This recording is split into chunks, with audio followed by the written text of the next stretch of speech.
आपके भी मन में सवाल आया होगा कि धरती पर इंसान कब आए, कहां से आए और हम दिखने में कैसे थे और इनका विकास किस तरह हुआ।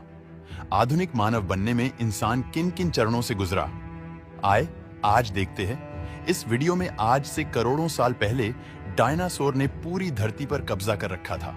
उनके आगे सभी जीव जंतु कमजोर थे और छुपे हुए रहते थे, और उन्हीं छुपे हुए जीवों की तरह उस समय स्तनधारी जीव भी किसी तरह अपना जीवन व्यतीत कर रहे थे। उस समय स्तनधारी जीव बहुत ही छोटे और न्यूनतम आकार के होते थे, जिस वजह से ज्यादा समय भूमिगत इलाके में ही बिताया करते थे। धरती पर डायनासोर का अस्तित्व कहीं ना कहीं बाकी सभी जीवों के लिए अन्याय साबित हो रहा था, और इसी अन्याय को अंतरिक्ष की दिशा से एक ऐसा जवाब आया जिसने एस्टेरॉयड के रूप में धरती से टकराकर एक ऐसे अकल्पनीय मंजर को जन्म दिया जिसके बारे में कभी किसी ने सोचा भी नहीं होगा।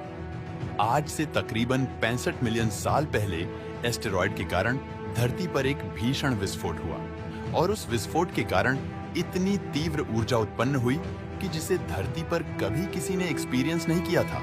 इस ऊर्जा से बचने के लिए छोटे और स्तनधारी जीव तो हमेशा की तरह जमीन के अंदर घुस गए और धरती के अंदर ही छोटे छोटे कीड़े मकोड़ों को अपना भोजन बनाकर जीवित बच गए। लेकिन डायनासोर के लिए उनका विशालकाय शरीर ही उनके लिए मौत का कारण बन गया।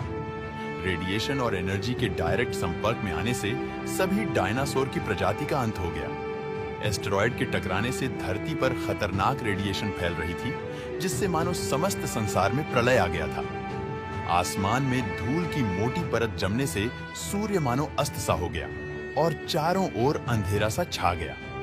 धरती पर सूर्य की गर्मी तो नहीं पहुंच रही थी, लेकिन एस्टेरॉयड के टकराने के कारण धरती इनिशियली काफी गर्म हो चुकी थी। एस्टेरॉयड के टकराने के बाद जब काफी साल बीत गए और सूर्य की किरणें फिर भी धरती तक नहीं पहुंची, तो इससे एक आइस एज की शुरुआत हो गई। फिर जब यह सिलसिला काफी लंबे समय तक यूं ही चलता रहा, तो इसका परिणाम ये हुआ कि धरती पर सभी पेड़ पौधे मुरझा गए और डायनासोर की प्रजाति पूरी तरह खत्म हो गई, और इस भयानक प्रलय के कारण प्रकृति असंतुलित हो गई, जिसके बाद केवल 5% जीव जंतु ही धरती पर जीवित बच पाए, जिनमें से अधिकतर जीव स्तनधारी जीव यानी मैमल्स की श्रेणी में थे। कुछ साल बाद धरती का तापमान बैलेंस हुआ, तो प्रकृति फिर से धीरे धीरे सामान्य होने लगी। पेड़ पौधे फिर से हरे होने लगे, और धीरे धीरे ऐसे ही परिवर्तन में कुछ नए जीवों का भी जन्म हुआ। इसी श्रृंखला में आज से लगभग 5 करोड़ 50 लाख साल पहले बंदरों का जन्म हुआ। लेकिन गौर करने वाली बात यह थी कि ये बंदर